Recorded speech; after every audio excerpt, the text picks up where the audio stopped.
అదేవిధంగా కొత్తగా మొన్న స్వామివారికి మహాశివరాత్రి రోజున ఆదియోగి విగ్రహ కూడా ఎస్ఎల్ కనకరాజు స్వామి గారి స్వర్ణ హస్తాలతోటి ఆ యొక్క ఆదియోగి విగ్రహ ఆవిష్కరణ, శివలింగ ప్రతిష్ఠా కార్యక్రమం, నవదుర్గలు, వారాహీదేవి, బాలరాముడు విగ్రహ ప్రతిష్ఠ కార్యక్రమాలు కూడా జరిగి ఉన్నాయి.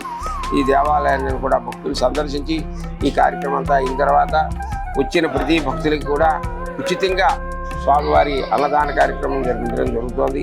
ఇవన్నీ కూడా మన గురుదేవులైనటువంటి ఎస్ఎల్ కనకరాజు గురుస్వామి వారి యొక్క అనుగ్రహంతో ఈ కార్యక్రమంతో కూడా భక్తుల యొక్క సహాయ సహకారాలతో ఈ కార్యక్రమాన్ని కూడా జరిపించడం జరుగుతోంది. అనేక వేల మంది స్వామివారికి అక్టోబర్ నెల నుంచి జనవరి 14, 15 తేదీల వరకు కూడా ఇరుముడితో వచ్చి స్వామిని సమర్పించుకుని అభిషేకం చేయించుకోవడం జరుగుతుంది.